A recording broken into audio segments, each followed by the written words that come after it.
cost of fertilizer might go up. And we know that there are three sectors that contribute to an economy. That is the service industry that contributes around approximately 65%. Then we have manufacturing and construction that contributes approximately 16%. Then we come to agriculture that gives us approximately 19% to the economy. If you raise the cost of fertilizer, Chairman, don't you think that the cost of food production or other production in agriculture is going to go high, and this is going to affect the common mwananchi, because the price of the goods that are going to be produced are going to be high, and thereby killing this agricultural sector that contributes 19% to our economy. Number two, we talked about the imports.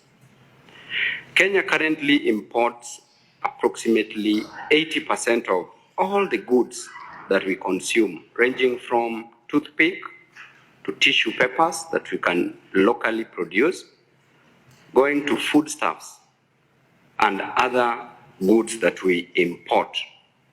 The moment we encourage importation, you know that we encourage foreign absorption, where money will end up in other economies instead of building our economy. So don't you think, Chairman, that we need to encourage domestic production where we manufacture locally so that we increase higher demand for these goods, because their prices will be low and their demand will be high, thereby the government can collect more revenue. So please look into that. Yesterday, the Auditor General did say that we are under collecting our revenue. With that in mind, how are we going to work on the current finance bill to finance the current budget without borrowing and introducing more taxation, taking into account that last year we saw and we were in a very precarious situation where the Gen Z-led revolution almost brought this country to its knees because they had nowhere to turn to, nowhere to run to, because there were high taxes which were introduced in the previous finance bill that was almost signed into an act. Don't you think that if we go this direction, and you will clarify if there's anything that any tax has been raised on any good or service in this country, because if there is any taxation, any tax increment, then I know that whatever will happen will better be imagined than experienced.